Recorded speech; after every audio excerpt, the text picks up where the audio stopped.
Om Swastiastu. Halo teman-teman, kami dari kelompok 1 akan membawakan materi agama Hindu yang berjudul Kebudayaan Prasejarah dan Sejarah Agama Hindu di Dunia. Sebelum itu, izinkan kelompok kami untuk memperkenalkan diri terlebih dahulu. Saya, Iputu Saneva Pramayana, nomor absen 17 dari kelas 12 MIPA 1. Om Swastiastu. Saya Idul Maditya Dharma, nomor absen 6, kelas 12 MIPA 1. Om Swastiastu. Perkenalkan, nama saya Igdenanda Disendika Putra dari kelas 12 MIPA 1, absen 8. Om Swastiastu. Perkenalkan, nama saya I Gusti Gede Bintang Rizky, nomor absen 9, kelas 12 MIPA 1. Perkenalkan, nama saya Gusti Putu Hadi Purwanda, absen 11. Om Swastiastu. Perkenalkan, nama saya Ika Dekdoro Putra, saya dari kelas 12 MIPA 1, nomor absen 13. Adapun tujuan dari pembuatan video pembelajaran ini adalah yang pertama, yaitu mengetahui bagaimana perkembangan kebudayaan prasejarah di dunia. Yang kedua, bagaimana perkembangan agama Hindu di India. Dan yang ketiga adalah perkembangan agama Hindu di Indonesia. Oleh karena itu, simak video pembelajaran berikutnya yuk. Kebudayaan prasejarah. Zaman prasejarah adalah zaman belum mengenal tulisan. Berlangsung sekitar kurang lebih 2 juta tahun yang lalu. Manusia purba yang hidup zaman prasejarah dikelompokkan sebagai berikut. Yang pertama, Meganthropus Paleo-Japanicus, yaitu manusia yang paling purba. Yang kedua, Homo erectus atau Pithecanthropus, yaitu manusia yang sudah berjalan tegak.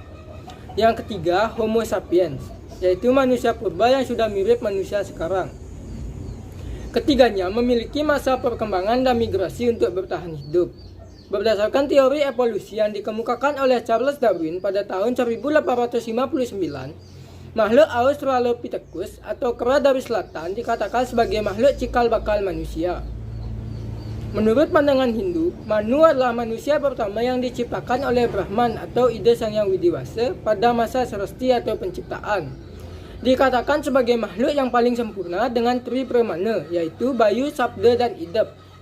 Bayu adalah unsur tenaga, Sabda adalah unsur suara, dan Idap adalah unsur pikiran, sehingga manusia dapat membedakan mana yang baik dan mana yang buruk.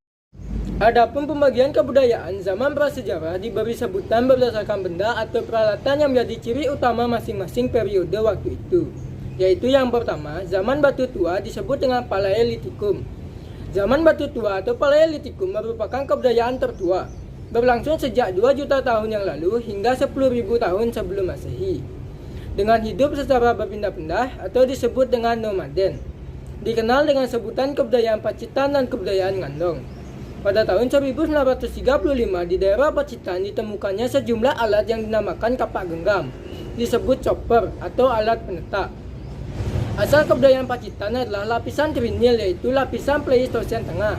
Tempat ditemukannya Pithecanthropus erectus, yaitu manusia pertama dan tertua di Indonesia pada kebudayaan Pacitan. Kemudian di sekitar daerah Ngandong dan Sidorejo dekat Ngawi Madiun ditemukan alat-alat dari tulang, yaitu kapak genggam. Di dekat Sangiran dan di Sulawesi Selatan ditemukan alat kecil, yaitu flex. Berdasarkan penelitian, alat-alat tersebut berasal dari lapisan Pleistosen atas, merupakan hasil kebudayaan Homo soloensis dan Homo wajakensis, sehingga dapat dikatakan kehidupan manusia pada zaman Paleolitikum masih dalam tingkat berburu dan mengumpulkan makanan atau disebut dengan food gathering, dan diperkirakan telah mengenal sistem penguburan untuk anggota kelompoknya yang meninggal. Zaman Batu Madya, Mesolitikum. Peninggalan atau bekas kebudayaan Indonesia zaman Mesolitikum banyak ditemukan di Sumatera, Jawa, Kalimantan, Sulawesi, dan Flores. Kehidupannya masih dari berburu dan menangkap ikan. Tetapi sebagian besar mereka sudah menetap, sehingga diperkirakan sudah mengenal bercocok tanam. Walaupun masih sangat sederhana, bekas-bekas tempat tinggal manusia zaman Mesolitikum ditemukan di goa-goa dan di pinggir pantai yang disebut Kyokenmodinger di tepi pantai dan Abris Sous Roche di goa-goa. Secara garis besar, kebudayaan zaman Mesolitikum terdiri dari alat-alat pebble yang ditemukan di Kyokenmodinger, alat-alat tulang, dan alat-alat fleques yang ditemukan di Abris Sous Roche. Kemudian, kebudayaan zaman Mesolitikum di Indonesia diperkirakan berasal dari daerah Tonkin di Hindia belakang, yaitu di pegunungan Beksan dan Hobin, yang merupakan pusat kebudayaan prasejarah Asia Tenggara. Adapun pendukung dari kebudayaan Mesolitikum adalah Papua Melanesia. Zaman Batu Baru, Neolitikum. Zaman Neolitikum merupakan zaman yang menunjukkan bahwa manusia pada umumnya sudah mulai maju dan telah mengalami revolusi kebudayaan. Dengan kehidupan yang telah menetap, memungkinkan masyarakatnya mengembangkan aspek-aspek kehidupan lainnya, sehingga dalam zaman Neolitikum ini terdapat dasar-dasar kehidupan berdasarkan alat yang ditemukan dari peninggalan zaman Neolitikum yang bercorak khusus dapat dibagi ke dalam dua golongan, yaitu kapak persegi. Dasarkan kepada perampang dari alat-alat yang ditemukannya berbentuk persegi panjang atau trapesium. Semua bentuk alatnya sama, yaitu agak melengkung dan diberi tangkai pada tempat yang melengkung tersebut. Jenis alat yang termasuk kapak persegi adalah kapak bahu yang pada bagian tangkainya diberi leher sehingga menyerupai bentuk botol yang persegi. Kapak lonjong. Karena bentuk penampangnya berbentuk lonjong dan bentuk kapaknya sendiri bulat, telur, ujungnya yang agak lancip digunakan untuk tangkai dan ujung lainnya yang bulat diasah sehingga tajam. Kebudayaan kapak lonjong disebut Neolitikum Papua karena banyak ditemukan di Irian. Kapak pacul, beliung, tembikar atau periuk belanga, alat pemukul kulit, kayu, dan berbagai benda perhiasan dan lainnya adalah termasuk benda-benda pada zaman Neolitikum. Adapun yang menjadi pendukung adalah bangsa Austronesia untuk kapak persegi, bangsa Austroasia untuk kapak bahu, dan bangsa Papua Melanesia untuk kapak lonjong. Yang keempat yaitu zaman logam. Nah, zaman logam dibagi menjadi tiga. Yang pertama ada zaman perunggu, yang kedua ada zaman tembaga, dan yang ketiga ada zaman besi. Nah, di Asia Tenggara, khususnya di Indonesia, hanya terdapat satu zaman logam, yaitu zaman perunggu. Nah, zaman ini juga disebut dengan zaman Dongson karena pusat dari kebudayaan zaman logam di Asia Tenggara yaitu di Dongson, daerah Tiongkok. Adapun kebudayaan-kebudayaan dari peninggalan zaman logam antara lain, yang pertama ada yang namanya nekara. Nah, nekara ini seperti benda berumbung di mana badannya memiliki pinggang dan memiliki tutup berupa perunggu. Yang kedua, ada kapak corong. Kapak corong ini berbentuk seperti kapak sepatu, di mana terbuat dari perunggu yang bentuknya seperti corong. Yang ketiga, ada perhiasan-perhiasan. Nah, perhiasan ini berupa kalung, cincin, dan juga anting yang terbuat dari perunggu, serta manik-manik yang terbuat dari kaca. Yang kelima, yaitu zaman batu besar atau megalitikum. Nah, zaman ini merupakan perkembangan dari zaman logam, di mana pusat atau unsur dari zaman megalitikum terdapat dari unsur neolitikum. Kenapa sih bisa disebut sebagai zaman megalitikum? Karena peninggalan dari kebudayaan ini berupa batu-batu atau peninggalan batu yang sangat besar. Adapun contoh-contoh kebudayaan pada masa megalitikum yang itu seperti yang pertama, menhir. Menhir ini seperti tugu atau tiang yang merupakan bentuk penghormatan terhadap nenek moyang. Yang kedua ada dolmen. Dolmen berupa meja besar di mana tempat untuk meletakkan pemujaan kepada nenek moyang. Yang ketiga ada sarkopagus. Sarkopagus ini berbentuk seperti peti mati atau seperti lesung di mana memiliki tutup untuk penghormatan nenek moyang. Yang keempat ada kubur batu. Kubur batu ini adalah peti mati orang meninggal untuk penghormatan terakhir terhadap nenek moyang. Yang kelima yaitu punden berundak. Kenapa namanya punden berundak? Karena bentuk dari bangunan ini seperti tangga atau berundak-undak, di mana tujuan dari pembuatan bangunan ini untuk pemujaan roh nenek moyang. Dan yang terakhir adalah arca. Arca ini bisa berbentuk patung atau ukiran, di mana bertujuan untuk mengingat atau pemujaan terhadap roh nenek moyang. Nah, itu dia tadi bahwa dari zaman-zaman sebelum adanya manusia atau prasejarah, manusia sudah mengenal dengan namanya roh atau entitas. Itu tadi mengenai 5 zaman prasejarah sebelum mulai masuknya agama ke dunia. Sejarah agama Hindu di dunia. Untuk pertama kalinya agama Hindu berkembang di India, tepatnya di Sungai Sindhu. Menurut sumber yang saya baca, para resi mendapat wahyu dari Desanga Widibasa yang kemudian dia abadikan ke dalam bentuk kitab suci, yaitu Weda. Perkembangan agama Hindu di India terhitung sejak ribuan tahun yang lalu. India merupakan negara yang terkenal di berbagai benua seperti Eropa, Asia, dan lain-lainnya. Agama Hindu berasal dari anak benua India yang merupakan lanjutan dari agama Weda yang merupakan kepercayaan dari bangsa Arya. Agama Hindu dalam bahasa Sanskerta juga disebut sebagai Sanatana Dharma, yaitu kebenaran abadi, dan Vaidika Dharma, yaitu pengetahuan kebenaran. Sejak tahun 3000 sampai 1500 Masehi, kebudayaan Mohenjo-daro dan bangsa Harappa sedang suburnya. Datanglah bangsa Arya yang menyerang India dan menghancurkan hasil kebudayaannya, sehingga terjadi percampuran kebudayaan, yaitu antara kebudayaan asli Dravida India dengan bangsa Arya Kaspia, sehingga muncullah kebudayaan Weda. Menurut catatan yang ada, agama Hindu di India berlangsung sangat lama dan dikelompokkan menjadi 3 bagian, yaitu zaman Weda, zaman Brahmana, dan zaman Upanishad. Nah, yang pertama adalah zaman Weda. Pada zaman Weda dimulai pada waktu bangsa Arya berada di Punjabi, tepatnya di lembah Sungai Sindhu, sekitar tahun 1500 sampai 600 sebelum Masehi. Pada zaman ini muncul kitab suci Weda yang isinya merupakan kumpulan dari wahyu Ida Sang Hyang Widibasa yang diterima oleh para Maharasi. Maharasi yang paling besar jasanya dalam menghimpun Weda adalah Maharsi Vyasa, yang biasa disebut sebagai Krishna Dwipayana Vyasa. Beliau mengkodifikasi kitab suci Weda bersama